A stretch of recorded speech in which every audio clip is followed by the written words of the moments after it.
Good evening, everyone.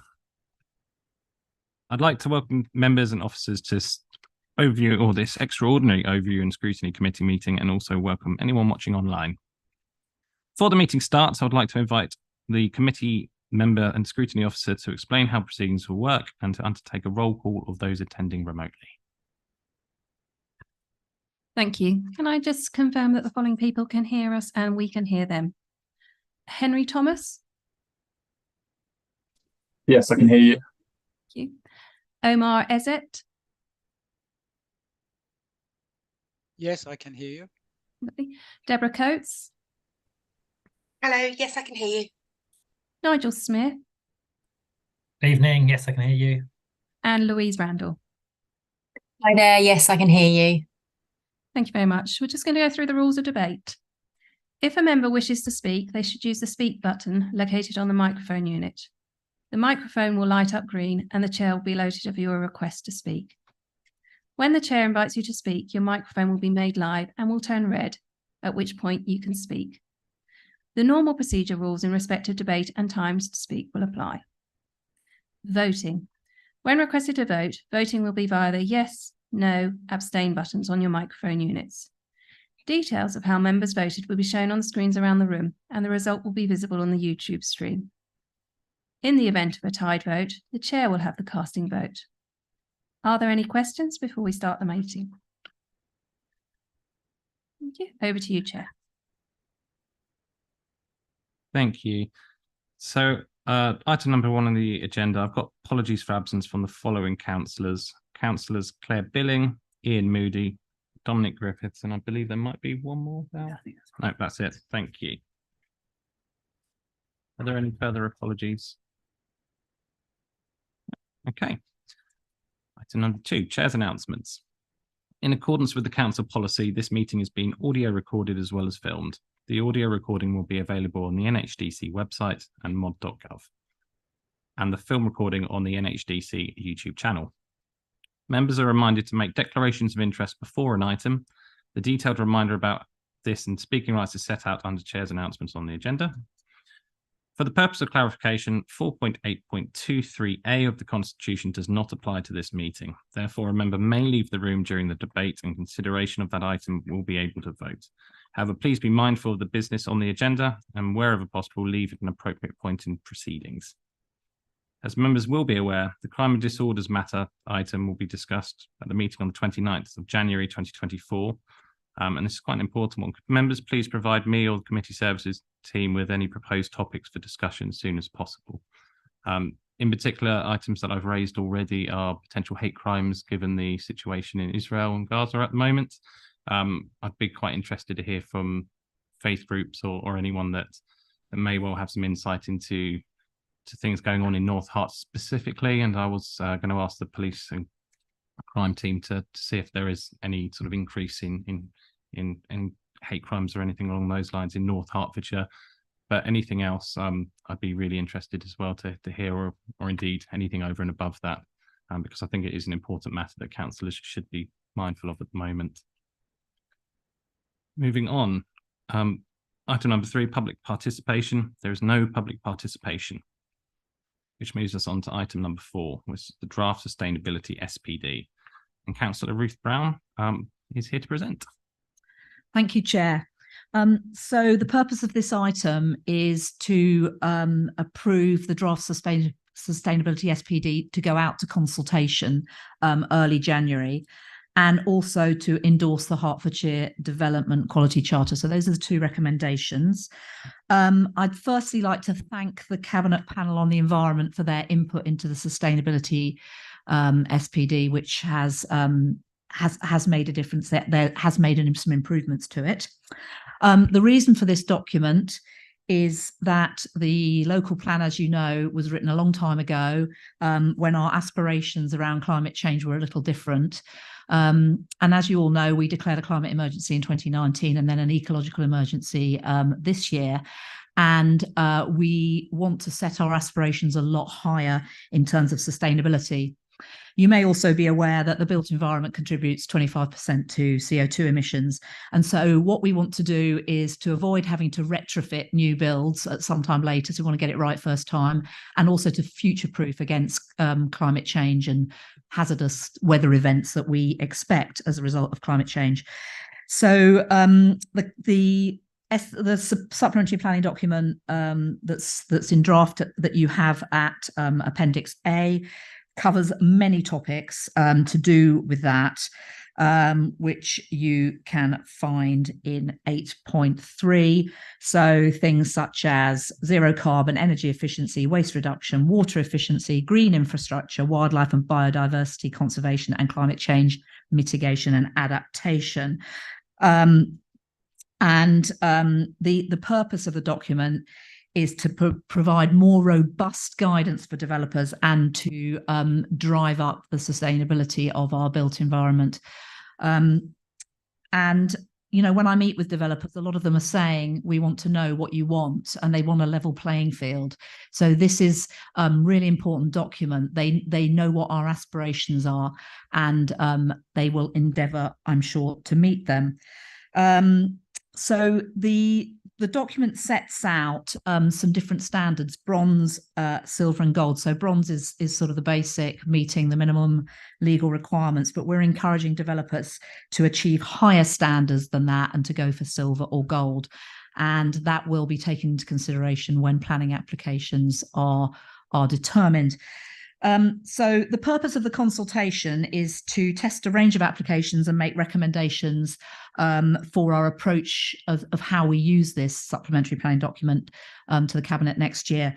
So I would like to, with no further ado, to move the recommendations 2.1 and 2. Well, I can't move them, can I? I'm not a member of the committee, but I would like the committee to approve the recommendations in 2.1 and 2.2. That is to send the document for consultation and to endorse the Hertfordshire Development Quality Charter, which I should add has been developed with all the other districts and the County Council in Hertfordshire, and has already been endorsed by a number of councils. Thank you. Thank you, Councillor Brown. Before I take other members' questions, I did have one question, and it's not about necessarily the detail of the report. It's around the gold, silver, bronze approach. The reason I bring this up is an awful lot of residents I certainly know feel like things like S106 S106 requirements as part of the planning application are seen as a bit of a kickback to the local authority, and feel it's a bit of a bung. I was just wondering, what decision making did you go through to come up with gold, silver and bronze rather than something else to highlight those three levels? Regarding S106, that's a different matter. So we have a developer contributions SPD. So you're not referring to that, or? No, it's more the general thought about it. People feel that when housing developers, and you see this on social media all the time, that, you know, people feel like things are foregone conclusion, and when people are coming up with new ideas around building in our local environment, that it's a given, and the council may be taking a kickback, which I do not believe is the case at all. Let me make that clear. Sorry.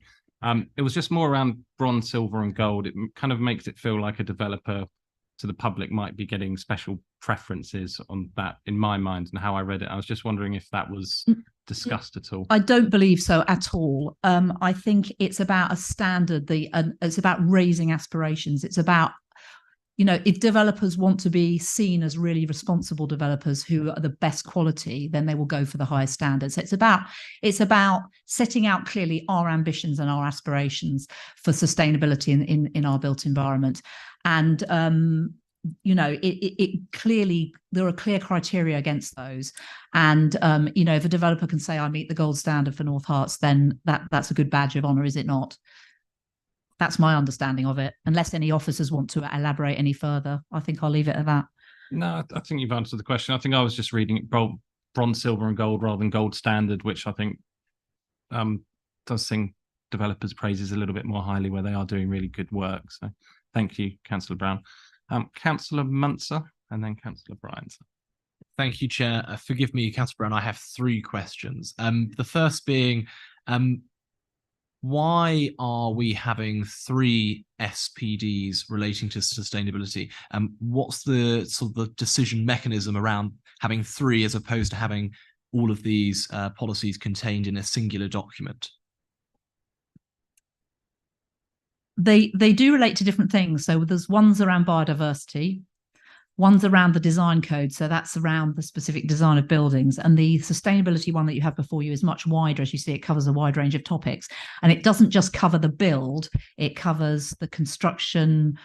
So, you know, you've got embodied carbon and operational carbon, plus all the biodiversity, the green infrastructure, all the other topics that are included in the SPD. So it's much wider than the design code, which we haven't actually, we haven't got that. That's being prepared at the moment. That hasn't come before the committee yet.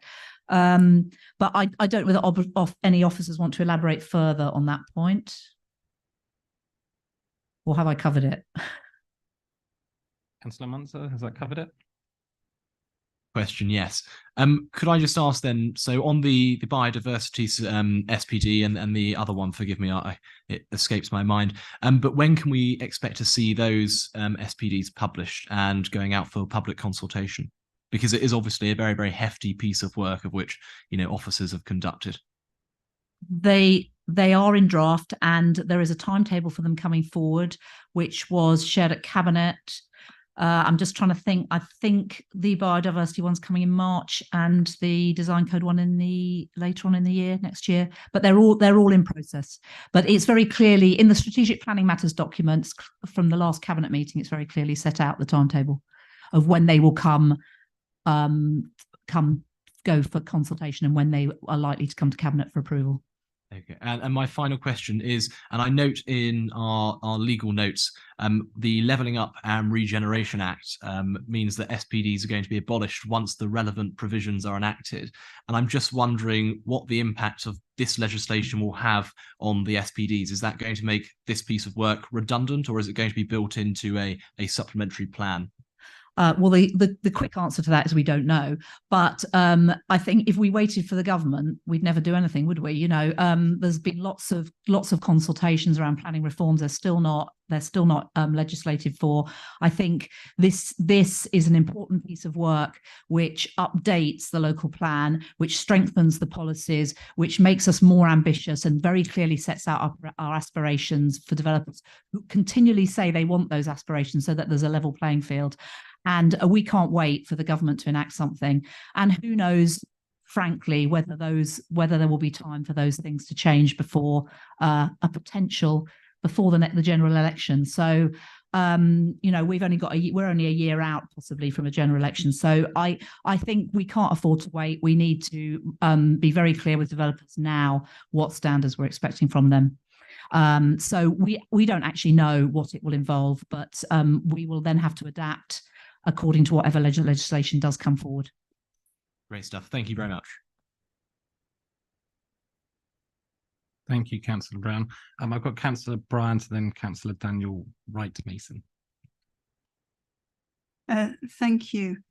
Many of the members here present just happen to be on planning as well, or have got planning backgrounds, and so would understand what you're talking about Section 106.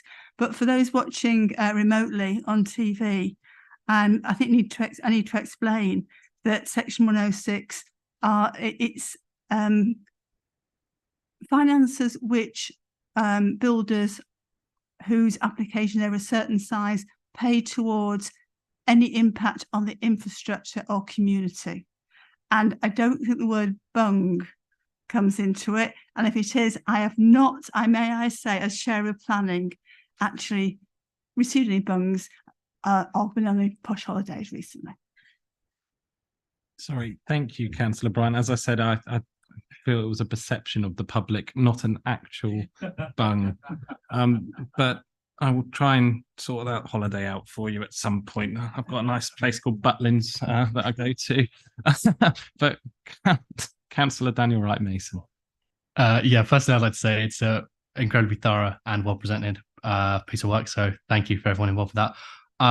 Back to the sort of bronze, silver, gold classifications. I was wondering if they would be sort of monitored or potentially altered, depending on how things are maintained, like say EV chargers, for instance. Can an officer answer that for me, please? Because I don't really know the answer to that question. Thank you. Sorry, not sure who to revert that to.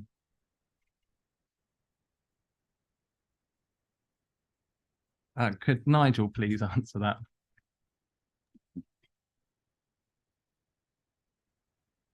Evening. Yeah, there's always potential to sort of go back and look at standards again through a revision of the document, but essentially the intention is at the moment the standards in the document subject to consultation would then be the standards we applied. And one of the key things we're asking about, which is in the report 8.7, is quite how we apply it, because we're trying to strike a balance here between, on the one hand, pushing all the aspirations as Councillor Brown's outlined, but at the same time, not making it too onerous, particularly for local residents if they're just trying to make relatively small scale changes to their own homes. And also for the council itself, we don't want to create a whole sort of cottage industry of monitoring and enforcement that we struggle to resource alongside everything else. So yeah, we're trying to find a balance between the three, and that's part of the role of the consultation, is to get some feedback on quite where we should pitch that.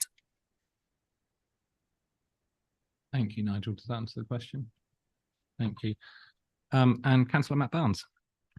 Thank you. Yeah, I just wanted to echo the comments that Daniel made as well around thoroughness of the report. On the renewable energy and biodiversity standards, I wondered if you could tell us anything about how those compare to what other councils are seeking in their comparable documents. Is Nigel able to answer that, please? Sorry, Nigel, we can't see, and for anyone else, other officers, we can't see if you've got your hand up, so please do speak up. I defer to Omar or Henry in the first instance in terms of the document, and I can chip in as necessary.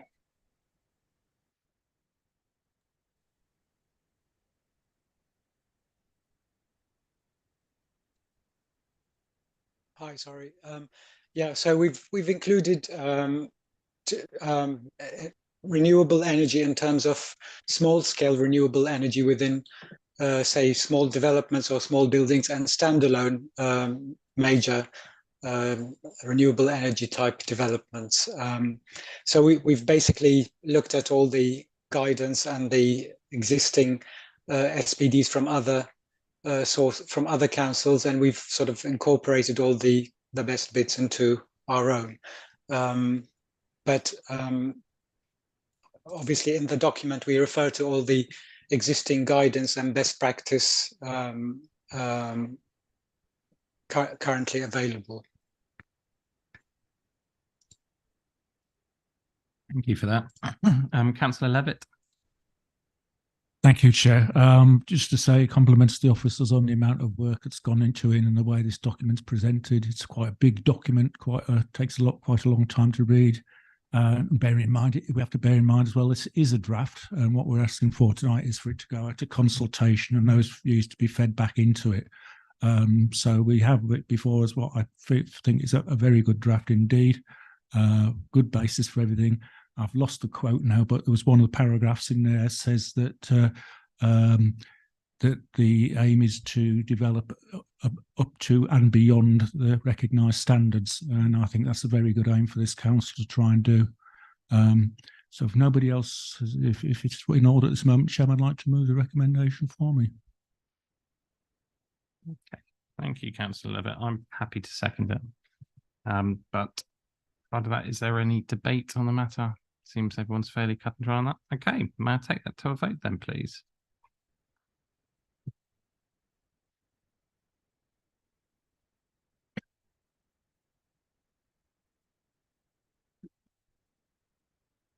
Chair, that motion is carried. Thank you. Sorry, I should have read out what the recommendations were, to be fair. Apologies, but just to confirm, and just do raise your hand if you aren't happy with me taking these both as one. But the draft sustainability SPD attached in Appendix A to this report be endorsed and approved in a 6-week public consultation from the 4th of Jan 2024 to the 16th of February 2024. And also that the Hertfordshire Development Quality Charter attached as Appendix C is endorsed, and that developers of strategic and significant sites in the district, as defined by the local plan, are encouraged to voluntarily sign and commit to its pledges. Is everyone quite content that we've voted both those through? Thank you. We'll move on then. Thank you.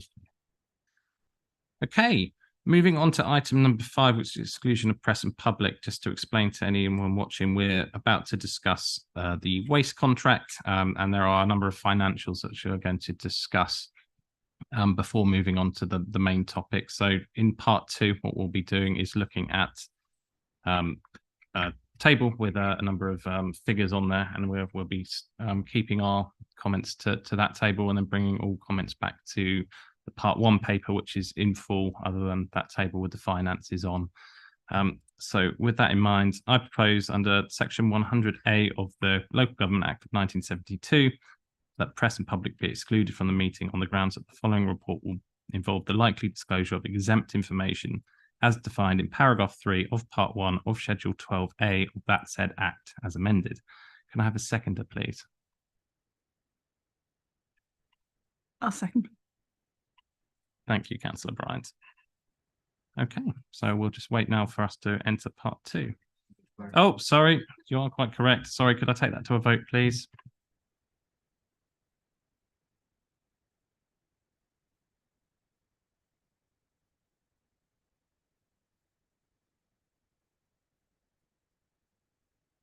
Chair, that motion's carried.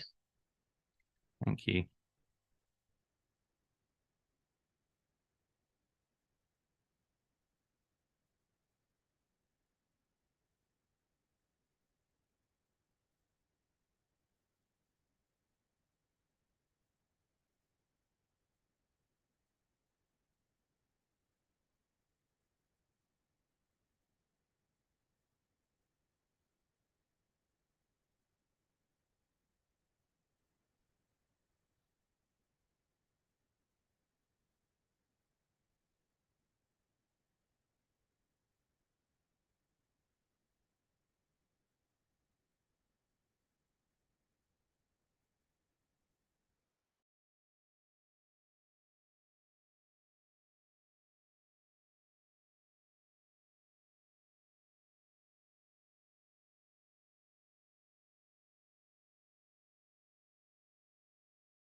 Part one, I was just discussing this matter with members.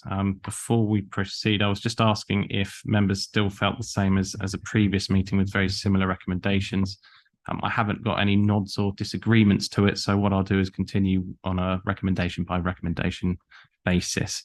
But we're back in part one, agenda item number 7, which is the waste recycling street cleansing contract service design. This is the part one of that paper. Councillor Amy Allen is here to present. Thank you, Chair. I'm returning here to Overview and Scrutiny Committee, having taken on board the comments made from the last Overview and Scrutiny meeting on 7th of November 2023, when the previous waste report was considered and the subsequent recommendation from the committee to require decisions regarding the waste, recycling and street cleansing service design to be determined by Cabinet. This report is therefore an updated report seeking those decisions from Cabinet, and this is an opportunity for Overview and Scrutiny to fully consider the proposals. The waste recycling and street cleansing service represents the largest spend on service contracts each financial year. It is a high-profile service which impacts on residents every week. As well as being a service in view of the public every day and having a significant impact on the council's finances, it also has significant impacts and influences on the council's ability to achieve its carbon reduction and sustainability aims for the district by reducing waste and recycling more. Reducing the carbon impacts of sending residual waste to landfill or energy from waste facilities. Decisions made in relation to this contract not only affect our partners, East Herts Council, but also wider stakeholders such as Hertfordshire County Council, who bear the cost of which residual waste disposal.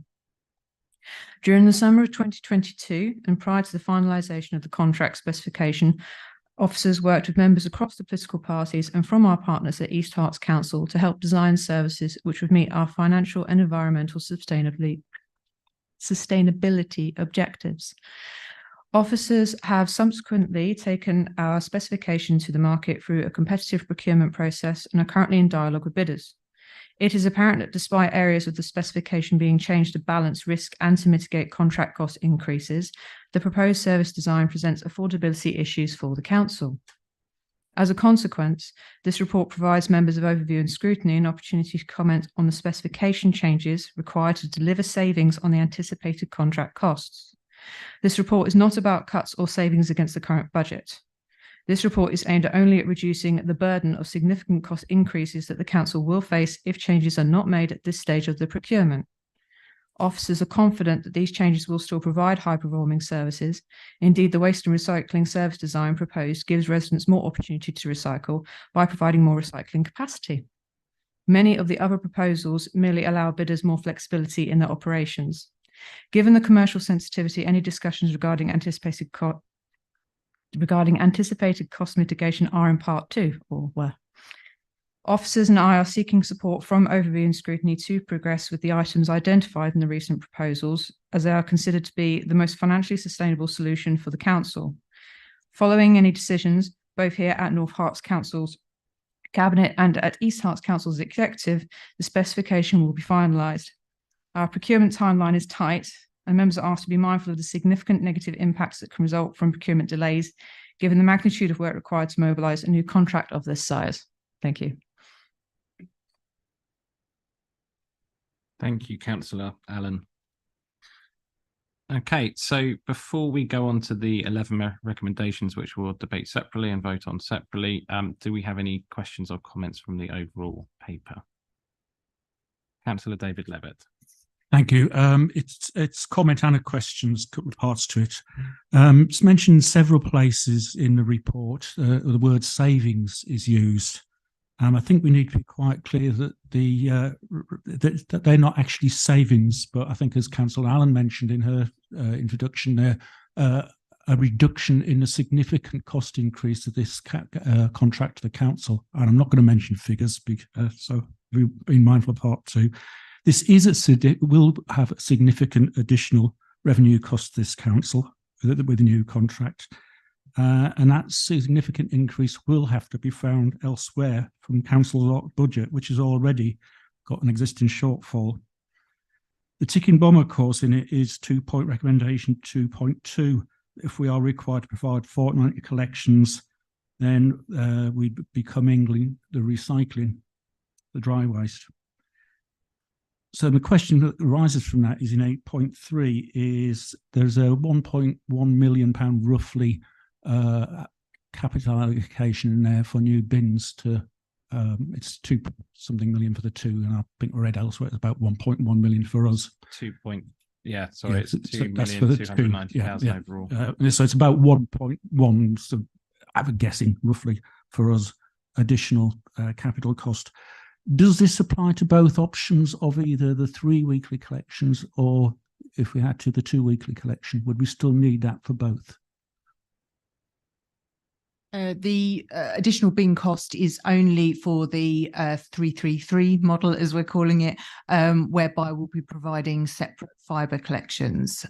So, yeah, no, not for the fortnightly solution that is proposed in the event that there is a mandate for that.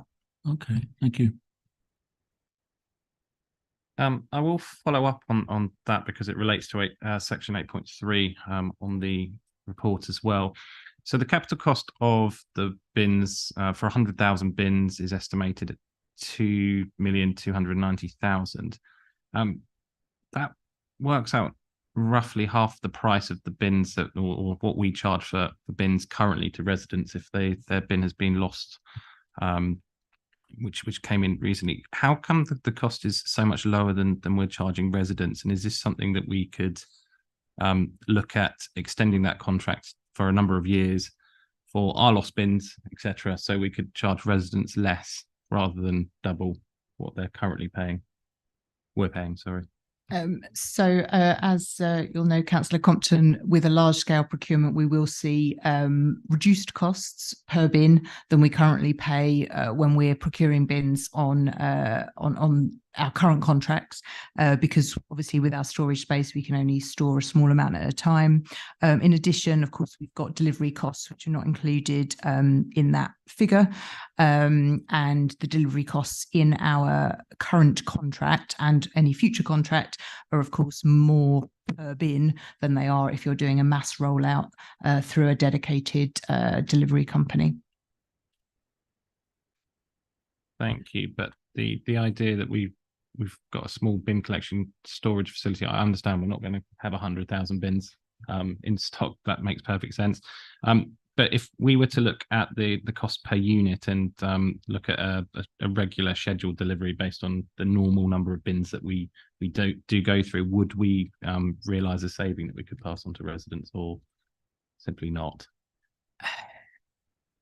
I think it's probably difficult for me to talk about that without talking about contract costs. But what I can tell you is that in a previous life, when we did have bin deliveries included in the contract, it cost us significantly more on an annual basis than paying per bin as we currently do. Okay, thanks, Claire. I appreciate that. Yes, we're not in part 2, so fair enough. Councillor Matt Barnes. Thank you. So broadly speaking, how does the proposed service design reflect the findings of the public consultation last year?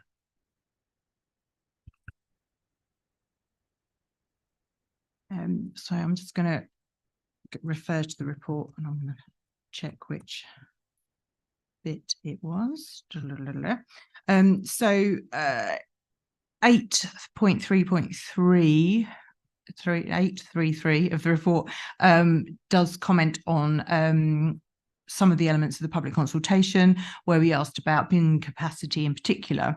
And you'll see that residents did feel in some instances that their recycling bins were full already, and so this does provide some additional capacity for residents. Of course, this particular report doesn't deal specifically with 3 weekly residual waste, as that was a decision made in October 2022 at the meeting of Cabinet then.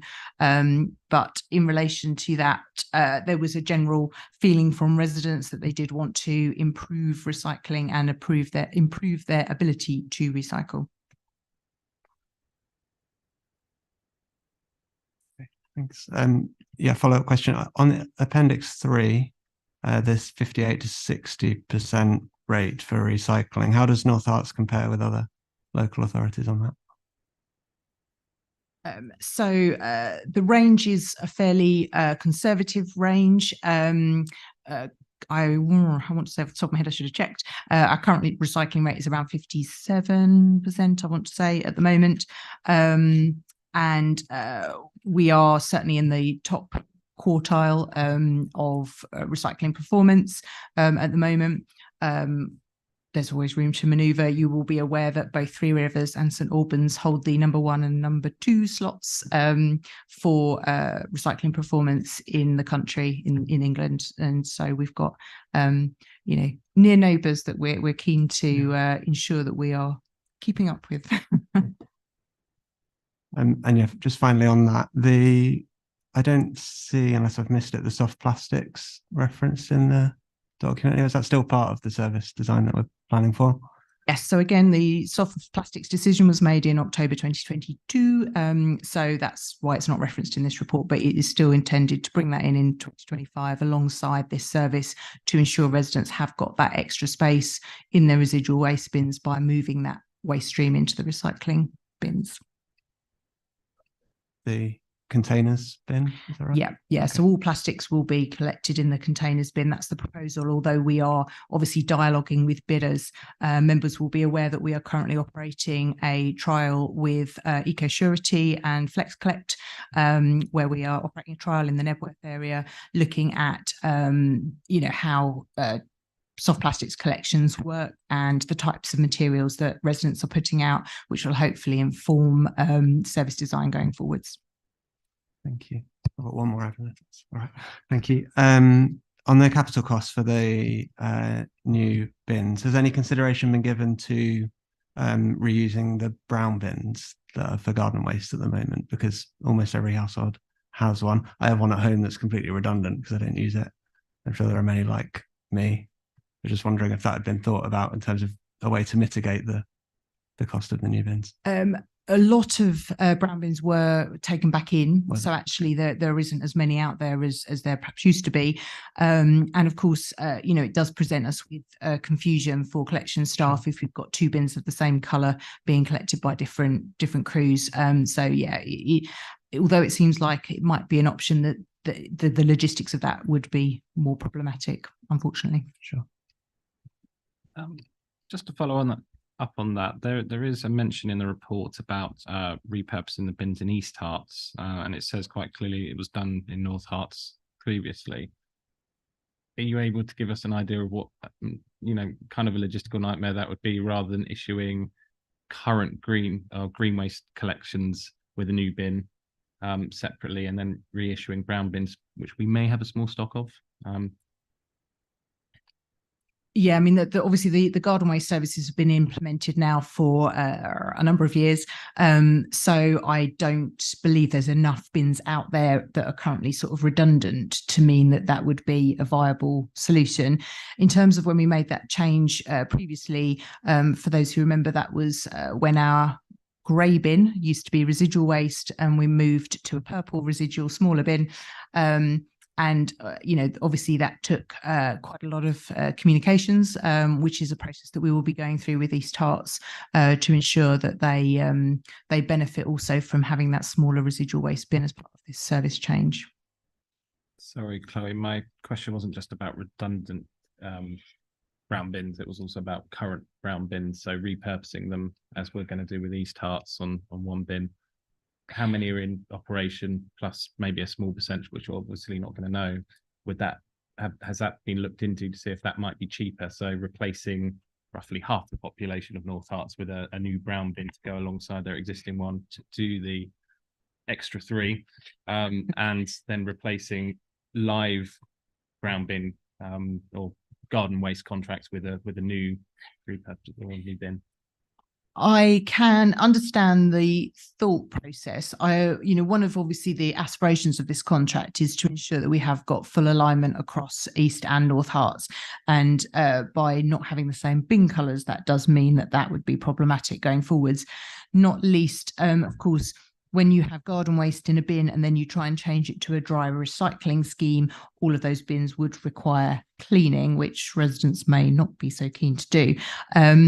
I think it would be almost impossible for us to do a full assessment of exactly how many bins are sitting out there at the moment. Obviously, we know how many are on contract, But I don't know how many else are out there. So I don't think there would necessarily be, a significant saving from that. Thank you. Worth a try. Councillor Levitt, you've raised your hand. You did have a question around terrace houses, just in case that slipped your mind, because I was about to ask one, so I thought I'd let you go first. If you go first on yours, because mine's slightly different. Okay, fair play. So quite clearly, in the report, it mentions that terraced houses have a choice of opt-in or opt-out. I understand the rationale between being able to opt out. People might not have the space, etc., etc. Is there going to be any alternative to that for areas where there are a large number of terrace houses, for example, where there's going to potentially be a large level of opt-out? I'm just thinking, again, that means less recycling, and actually a considerable reduction in service if they just don't have the space for the extra bin. Yeah, one of the things that we are mindful of is finding that sort of balance, really. We know that terraced houses don't always have access to off-street storage, so we want to be able to give residents that choice. A lot of the cardboard that is collected at the curbside can be flattened, and terraced houses tending to be slightly smaller means that they will be producing naturally slightly less waste, but there will always be the opportunity to change. So it's not going to be a case of you make a decision once, and then suddenly you go from a two-person household to a four-person household, and actually you need a bin for your fibre. But we did want to try and offer residents some level of choice. We are yet to obviously finalise the logistics of that, and that will be worked on by the client team as we move forward. Thank you, Chloe. David Levitt next, and then thank you, Chair. I did try and catch your eye earlier on when we were talking about the recommendations, but unfortunately didn't see me. What I was the point was that this agenda item 7 in front of us is a report and a recommendation to Cabinet not to do overview and scrutiny. This overview and scrutiny committee has previously looked at this and said that the final decision should ride with Cabinet. And my recommendation would be that the overview and scrutiny committee refers agenda item 7 to Cabinet as written, but notes the comments made by the overview and scrutiny committee on that report. Thank you, Councillor Levitt. You can see the former chair of Overview and Scrutiny Committee definitely knows his stuff, so I'll take that under advisement. But I will call for Councillor Mason next, because he did have his hand up, and we'll talk about that. Thank you. Thanks, Adam. I'm conscious we're in part 1 and not part 2. So in terms of finances, I won't drift over the line, I hope. But I am conscious that all these decisions, we cannot ignore the financial situation generally, because it overhangs over everything we do, including considerable amounts of this meeting today. We live in a world where we switch on the news and find that other local authorities are in serious financial difficulties, the most serious financial difficulties in some cases, and we can't ignore that. And I'm just, in my own mind, when we address these decisions and we make these decisions and try to do the right things by the people that we represent, I'm trying to understand in my head where we are financially in terms of how much our budget in terms of the money that comes into the council has gone up or down in recent years, and how much costs have gone up or down, and I'm assuming it's going to be up given what one reads. I saw some figures, and I wouldn't expect Ian or anyone else to be able to verify these figures, but I saw some figures recently that in 2010, the government funding for the North Herts Council was 9.78 million. And in 2023, it's 2.83 million. Now, clearly, I'm not as financially astute as my colleague, Councillor Old, but even I can work out that's a lot less money coming into the council. So I guess I'm just trying to understand, in making these, as we have to make these very hard decisions that we can't avoid the funding. And I guess I'm looking for an answer on how much our funding, the money we receive, has gone down as versus costs have gone up. I'll pass on to Ian Cooper, but what I would say is a lot of the funding that we get now is direct from things like council tax, business rates we didn't have before. They used to come via the government, so that's probably the change. But I will let Ian catch up and answer that question for you. Maybe not from 2010, but more recently, I'm sure he can help. Right, I have now dug out some numbers, so I can go a bit further back in time. So going back to around 2010-11, which I do happen to have on my graph, which was found in one presentation I did to councillors a while back. Our total funding then was around about just under 18 million. At that time, we got around about 10 million, just under 10 million pounds from council tax, and around about 8 million pounds from revenue support grants. That was predating the system of retained business rates. So we got all business rates got collected, went to the middle, then came back out again as revenue support grant. So there's no business rates income in there. If we come forward to the current year, our total funding is gone down a bit. It's around about just under 18 million. Obviously, you've got to appreciate there's been a bit of inflation since 2010 to now. And the split of that funding is such that just reading from a graph, so it's not be precise numbers, our funding from council tax is in the region of just under 13 million. So that's gone up with inflation over time, generally by 2% per year, as per the referendum limits applied by government, but occasionally 3%. We also get retained business rates, and we also get a bit of new homes bonus funding. So that's the kind of mix of funding we've got in our funding stream now. But broadly, our funding across that period has gone down quite substantially, then come back up again, but a similar sort of level to what it was in 2010-11 over that period. And our costs over that period have gone up with inflation, as you'd expect, which is obviously a mix of contract inflation, which has various drivers. So for a waste contract, you've obviously got pay as a big cost. You've also got fuel as a cost in there, and then some more general inflation, but mainly it's people with a bit of quite substantial amount of fuel. In general, for the local authority overall, we've got obviously a lot of staff costs, and they've gone up with inflation, and the pay awards, some of which over that period have been very small, and we are seeing the impact of that on our staff and the ability to attract and retain staff, but those are what they are over those periods. Thank you. And do you have a follow-up? Thank you very much. That was really informative. I'm not a mathematician, as you probably gathered, but I'm assuming that 18 million. I think we've agreed that the overall figure is about 18 million. Is it 18 or 80? It was 18, wasn't it? 18, yeah. In 2010 and 18 million now. As I say, I'm not a mathematician, but I'm pretty certain that 18 million now is not worth what 18 million was worth then. Does anyone know roughly how much that is a depreciation? I've now found the spreadsheet that supports that presentation I did, which I did, so I can now give you some exact numbers. So it was 17.85 total funding in 2010-11. For the current year, 17.29. I think I used CPI as a basis to deflate or inflate that. So 17.85 in 2010-11 would be equivalent of 11.83 million now. So that is roughly a 33% reduction in real terms over that period. Thank you. That kind of puts some of our previous conversations into context. Thank you. Thank you, Councillor Mason. Councillor Ralph Munzer. Thank you, Chair. And I'm conscious of the fact that it's already been explained to us tonight that the proposals of which are before us are about reducing the overall cost of the contract. But whatever way we play this, it is going to be seen as our residents, rightly so I will add, as a cut to services.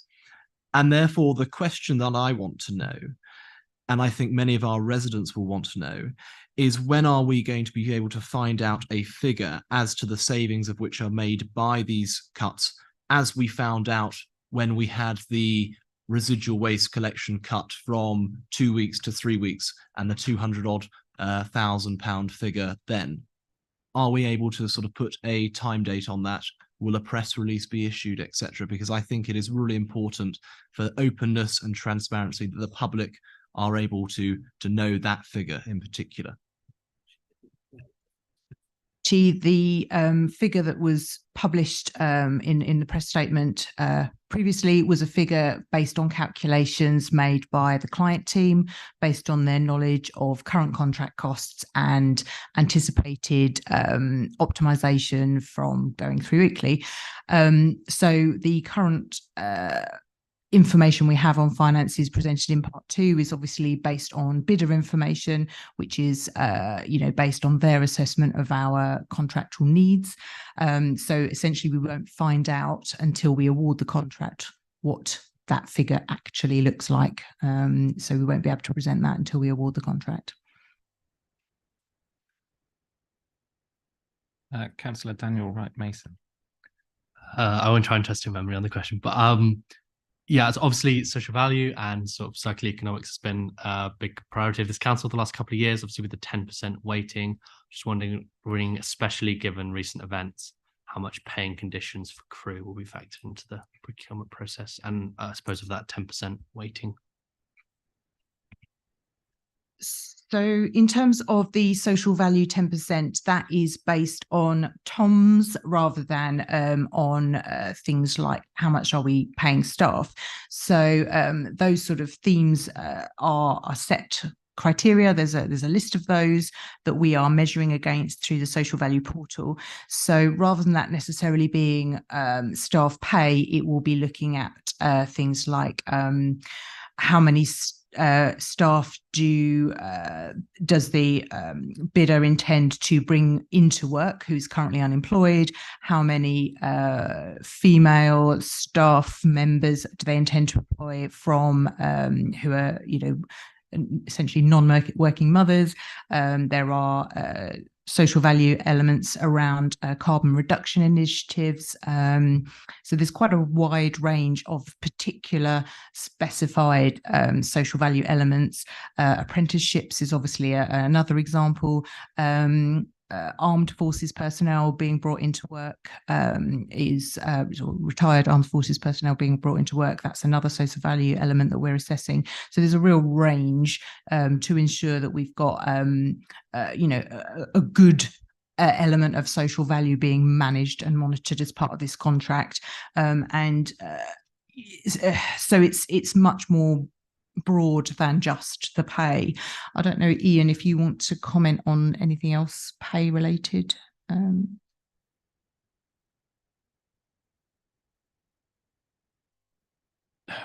mean, it's essentially up to the bidders what they will pay their staff.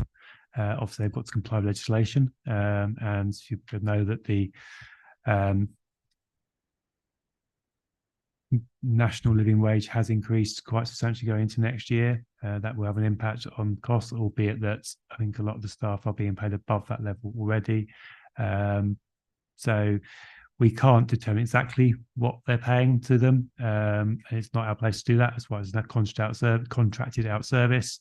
But we do provide within the contract, based on their bid price, based on what they bid, an appropriate level of pay inflation based on indices and then the appropriate portion of the contract. So it's not like we are trying to kind of somehow cut the amount they get paid to not allow for inflation. We've got an inflation model in there which you've dialogued with the bidders on, making sure it's the right mix between pay costs, fuel costs and other costs, and then that will go throughout the life of the contract to provide them with the uplift in the contract value to allow them to sort of provide for those things. Thanks, Ian. I will just explain what the TOMs are to anyone that isn't aware in social value. So that stands for themes, outcomes and measures. Essentially, the social value portal is a social enterprise that's set up, and they've worked with the University of Manchester and former MP Chris White as part of the Social Value Act that came out, and it was basically looking at hundreds and hundreds of line items, looking at what a certain percentage, or for instance, one long-term unemployed person in the economy, what does that mean to the economy in financial pounds? So you basically have all the bidders compete against each other on that, similar to how they would do on price, and whoever is offering more social value, and that can be across a range of items, like Chloe said, ranging from the environment to employment to charity work and everything in between. It gives them effectively a pound value of benefit to the British economy. And then anyone that scores, say, £10,000 on that would score twice as many points on social value as someone that was offering £5,000 worth of social value. And it's all factored in via the University of Manchester, the ONS, and various other things. I could bore you to tears, so I'm happy to do that after the meeting, because I use the Tom's model myself. But Councillor Allen wanted to speak. I just wanted to respond to the service cuts comment. Now, I know there's a lot of pretty staggering changes in this, from now, even from when the first details of the first contract came out, but that's what they are, they're changes. As far as a lot of households are concerned, once these are, if they do roll out, people are actually going to have more capacity with their bins. You are still going to be having a bin put out every week. One of the things that was responded to when we first put out the details of the 3-weekly residual and nothing else was changing was that people were saying that they were going to be confused about what bin was going out and when, because there was going to be a gap in the weeks and things like that. By listening to that and ending up with the circumstances we have now regarding this contract, has meant that making these changes means that the blue box is going to get an upgrade, which for a lot of households we found out they don't even have a blue box anymore. It disappeared into the bin lorry and then they never got a new one. Our paper collection has gone down so much, it's virtually negligible. As far as most households are concerned, they're actually going to get an extra bin and their recycling is going to get split down, and we're going to have no more boxes of soggy paper or soggy cardboard at the side of the bin to be collected at the side of the road. Ultimately, this is actually going to provide a better overall service that people can use better, and there won't be confusion with 3-weekly this and 2-weekly that and such as well. It's going to end up being a better setup, and people are going to be able to use it easier because we listened to what was said and then we went with the changes we had to make and brought this together as what's being presented with you to you today. Thank you. Thank you, Councillor Allen. Councillor Munsell. Could I just follow on from the topic of the strike action was averted, because I know that was a real concern to many of our residents, and thank goodness the vast majority of the UBASA staff weren't intimidated by the trade unions, and it would have enabled the service to run, albeit with some disruption. Last week in Parliament, we saw the legislation being voted on minimum service level requirements. And therefore, the question that I want to ask is, within the contract, is there a provision for a minimum service requirement for the contractor to provide to residents to ensure that if there were any industrial disputes, that their residents wouldn't be, negatively impacted, or we wouldn't see a significant disruption to service provision? I'm not aware specifically of what was debated, but we have various mechanisms in the contract to deal with issues of service disruption, strike being one of them, and the contractual mechanisms are obviously complex, but we also have to accept that it is not always possible to give a clear minimum level of service. But obviously there are contractual requirements that mean that best endeavours are required to ensure that as much of a service is delivered as is possible. And some of that obviously is in consultation with the client at the time, but it very much depends on obviously what contractual position we're trying to maintain as to how we manage that. So in the example of strike action, for example, the client doesn't get involved, in what's going on in relation to those negotiations. But if, for example, there were an earthquake which was disrupting our services, then the client would clearly have more of an involvement. If there was any business continuity impact around severe weather or anything like that, we'd have much more of an involvement about the minimum level of service delivered. Thank you, Chloe. Just following up on strike action again, funnily enough, but are we not a member of the Living Wage Foundation, or in the contract, are we not guaranteed to pay the real living wage to to the bin men? Are we, potentially paying less than that? I don't know who's best placed for the contract. There is no requirement in the contract to pay the real living wage, although we are, in terms of the inflation measures, now looking at an increase in the pay elements, in terms of the inflation elements, to track real living wage, which I guess would mean that those that are already in receipt of a living wage, which we'd obviously have to look at the cheaper list at the time in terms of those transferring about whether that would be paid, that would be allowed to enable the contractor to then track that, albeit it's down to the contractor to determine exactly what they pay. That's the method we use to track the inflation element. So in layman's terms, if someone is getting paid 10% more than the living wage, they'll be paid 10% more than the living wage when it goes up, and anyone paying or getting paid 10% less will get paid 10% less every time it goes up. Is that correct? I guess that will determine the total pot of money for the contractor to pay their staff. There's obviously no requirement that necessarily they would then track that exactly for each individual. It would be for the contractor to work out what they need to pay each member of staff or each category of worker for to achieve retention of those staff and to attract new staff when they need to. Okay, thanks, Ian. Councillor Levitt. Thank you, Chair. I would like to come back to what I said earlier about a recommendation, because I've actually picked up on something else that relates to that. But before I do, we've concentrated primarily both in parts 2 and part 1 on recommendations to Cabinet of 2.1 and 2.2 about the waste service. What we haven't really talked about much is the other ones. Councillor Allen said that the service we're providing on waste, household waste collections, could actually be seen in some cases an improvement.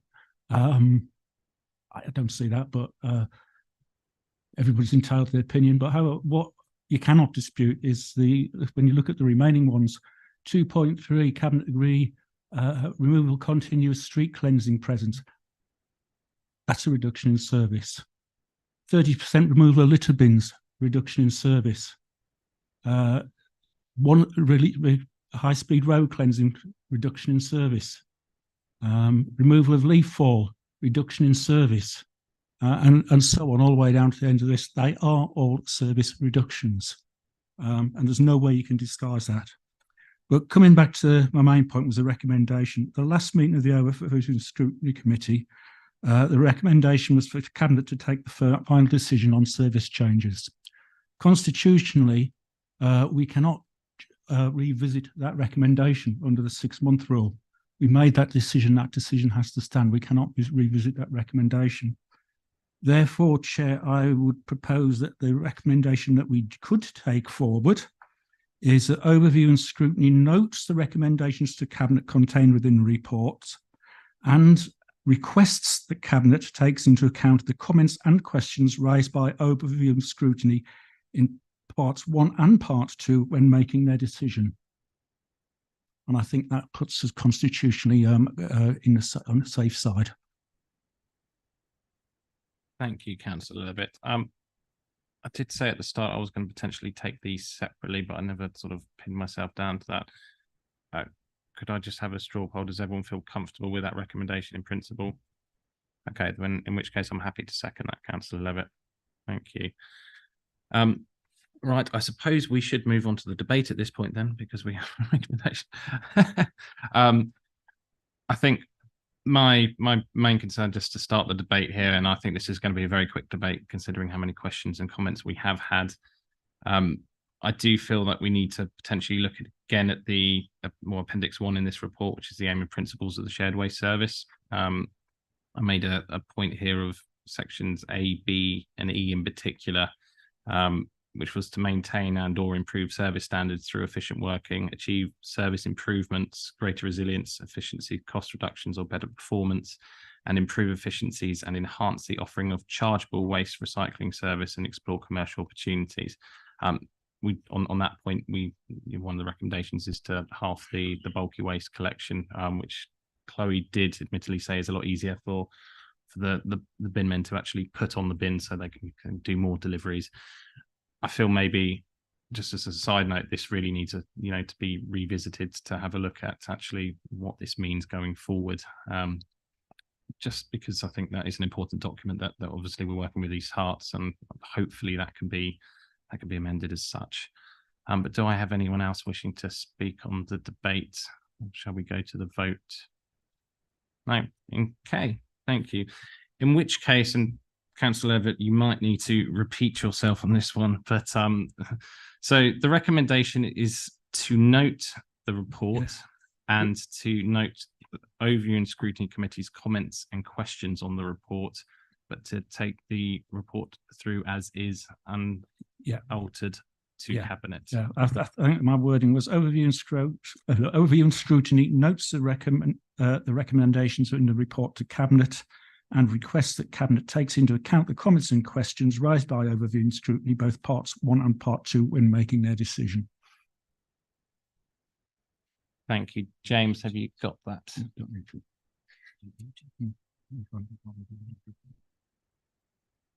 Sorry, bear with us.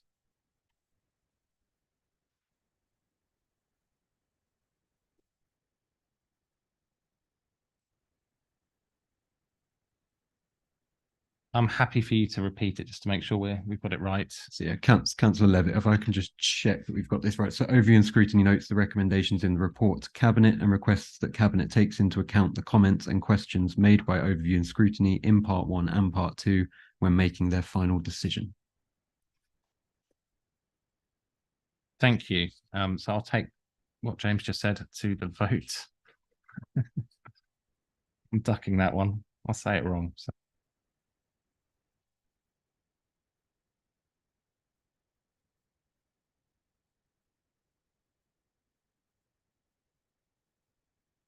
Chair, that motion is carried.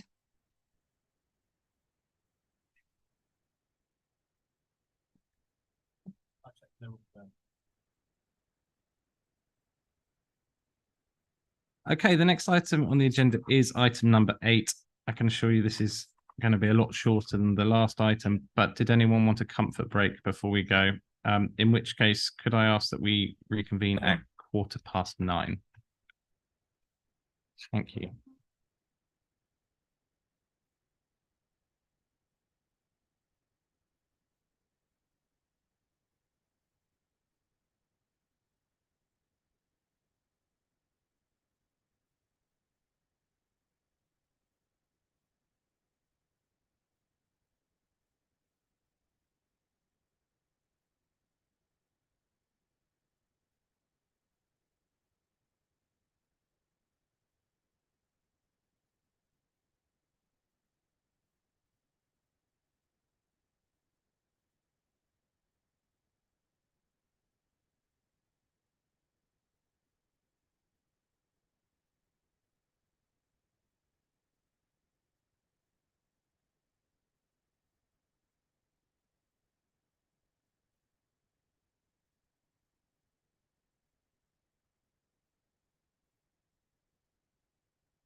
If everyone could please return to their seats so we can get home at some point.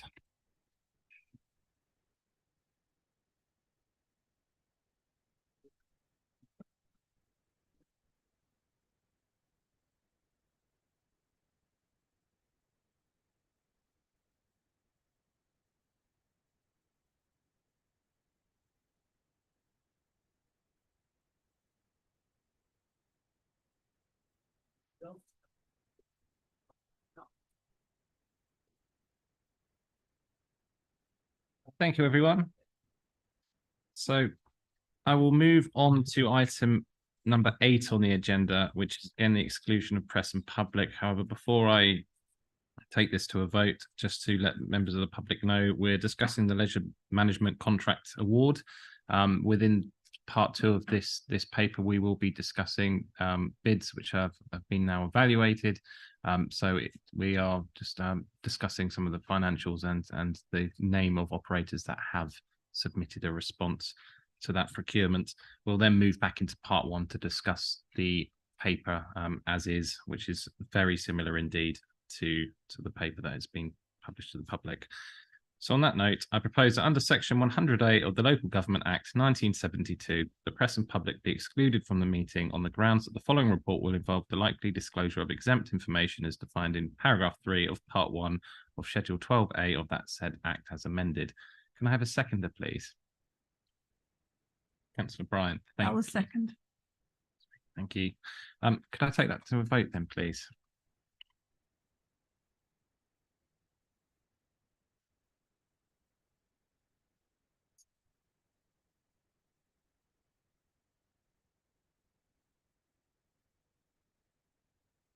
Yeah, that motion is carried. Thank you. Moving on to item number 9, and which is oh, sorry, yes. Hold my horses. You also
Thank you, James.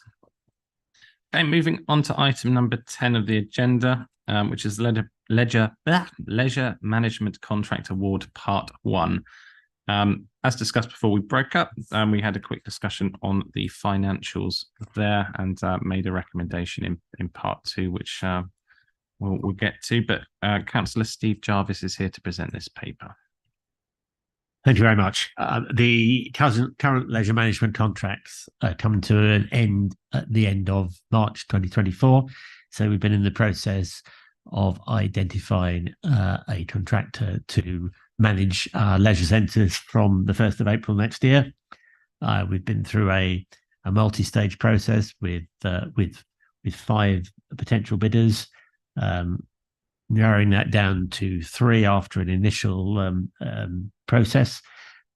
One of those 3 then removed themselves from the process, leaving us with 2 who submitted final bids that you have seen the details of in the Part 2 report. Both have scored satisfactorily, and we have as we said in the Part 2 report, we have a clear winner in terms of one that will provide the best price, quality and social value. And I think probably that's all I need to say, other than to say the recommendation in Part 1 is obviously that the Cabinet should award the contract to the bidder who was highlighted in the Part 2 report. But I'm obviously happy to answer any questions if there are any. Thank you, Councillor Jarvis. Councillor Munzer. Thank you. I do have 2 questions that are better suited to Part 1 as opposed to Part 2. The first is, when will the public find out the successful bidder once the contract, or if the contract, I should say, we don't want to preempt anything, has been awarded? And the second question is, will the public, when they're using the facilities day to day, see any change to the service provision? And if so, what can be expected? I'm guessing Sarah has a timescale on the procurement. And yeah. So the contract is obviously awarded on the 12th of December, but then is subject to call-in and then subject to standstill period. Standstill period finishes on the 29th of December, which is technically when the public may become aware of. But I imagine in reality, because everyone is on holiday on the 29th of December, that our press release will go out on the 2nd of January when we come back from the holidays. In terms of the question about what people can expect to see, I don't think I can really say very much in Part 1 necessarily at this stage, because obviously the plans depend on different bidders have different plans for the leisure centres.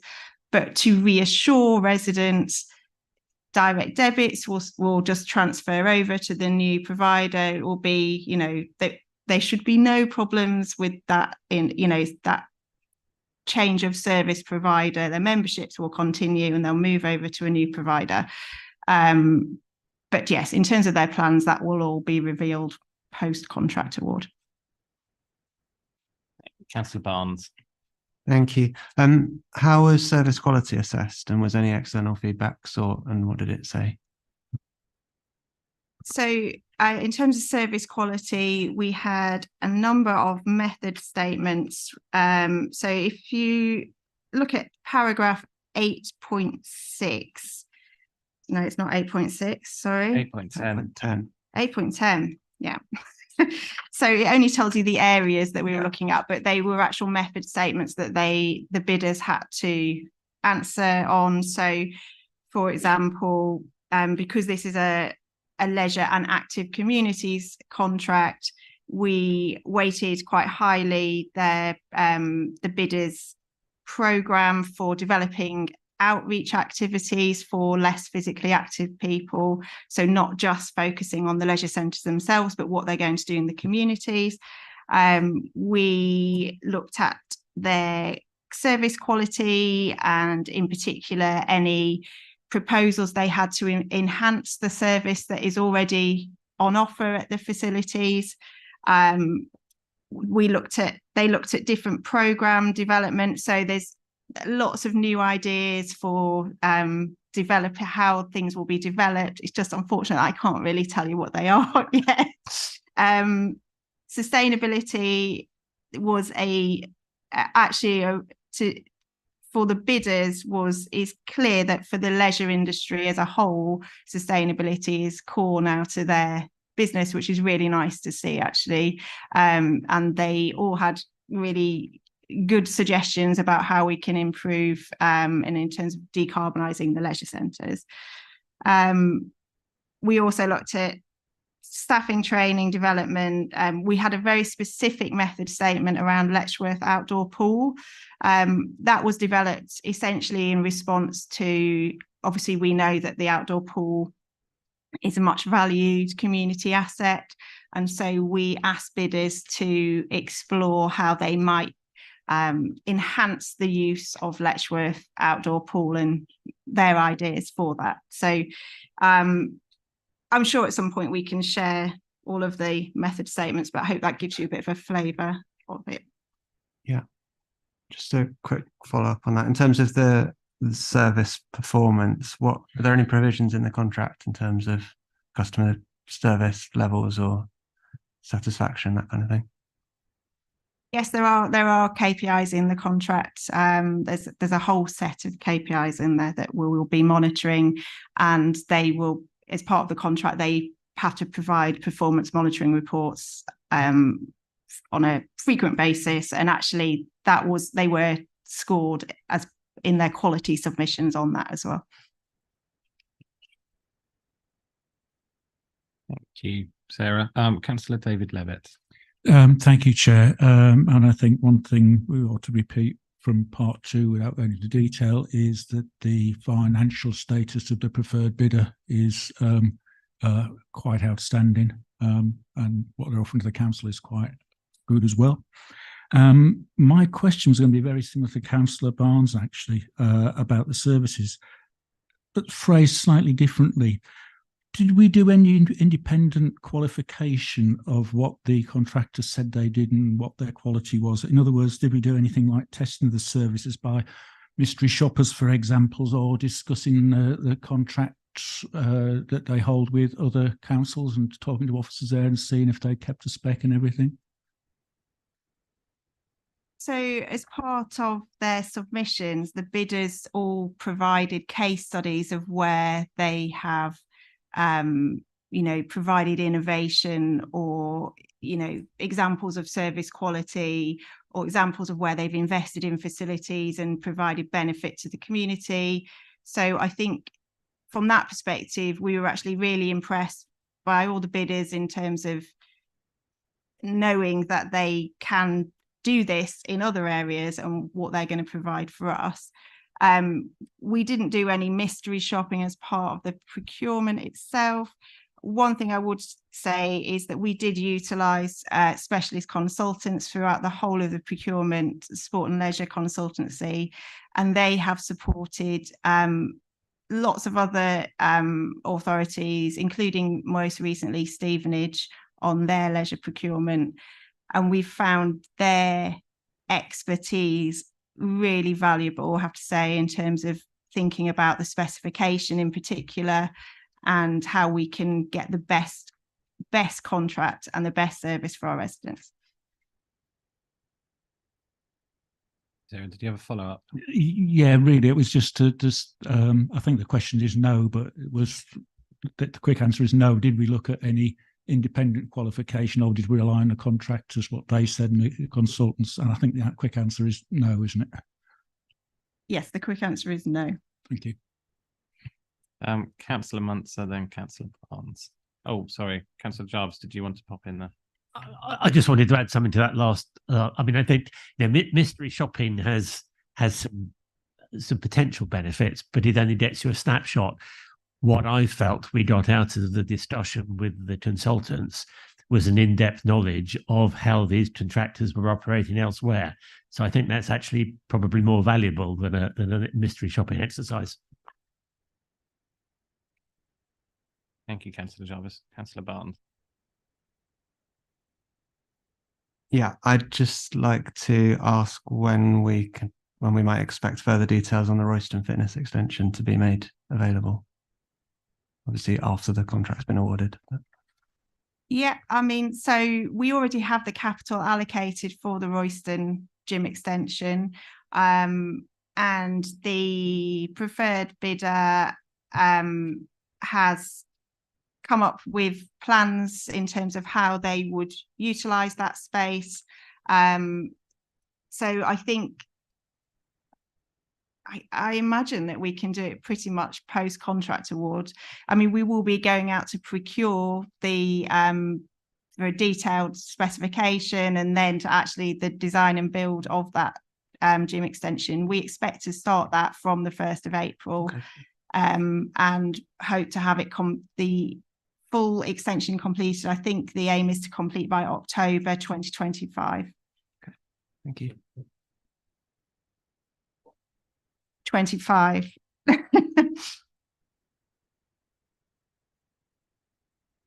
Thank you. Councillor Munster. Thank you. Just one last question, focusing on energy costs and energy prices, particularly in the leisure market. I'm thinking in particular swimming pools, because as a former competitive swimmer, that's something of which I'm really, really passionate about. And it is concerning that since 2019, I think 85 swimming pools have closed and more than 100 are at risk of closure. And the fact that energy pools cost an awful lot to heat certainly hasn't helped, coupled with the fact that Putin's invasion of Ukraine has increased energy prices, etc. I was just wondering, if we do see an event like that, where there are increases in the wholesale cost of energy, who bears the cost of that? Is that on the provider or is that on the council?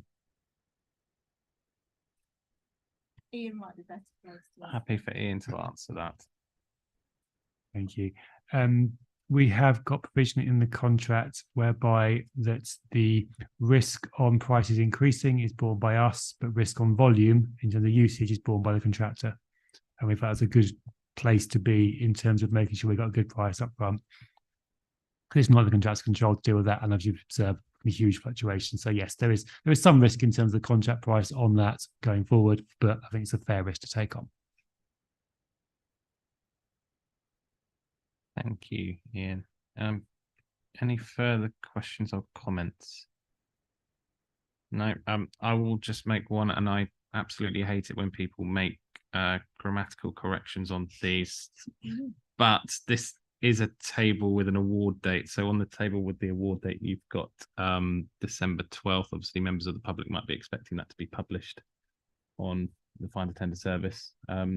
That's the intent to award letters issued. So that might need a change just for the records, just in case you do get the press hounding you before Christmas, which I'm sure all residents of North Herts are very excited about this. So you may do. But with that in mind, I'm quite happy to move on then. So I'm quite happy to propose that Overview and Scrutiny Committee recommend to Cabinet that Cabinet agree to award the Leisure and Active Communities contract to the successful bidder highlighted in Part 2 of the report, subject to a standstill period. Can I have a seconder, please? Councillor Munster, thank you. I'd be more than happy to second that. Okay, may I take that to a vote then, please?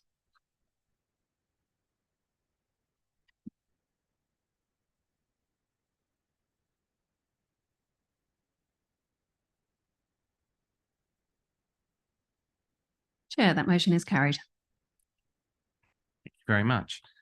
Okay, that brings us close to the meeting. The next Overview and Scrutiny meeting is scheduled on Tuesday, the 9th of January, 2024. I trust that you all have a good Christmas between now and a Happy New Year.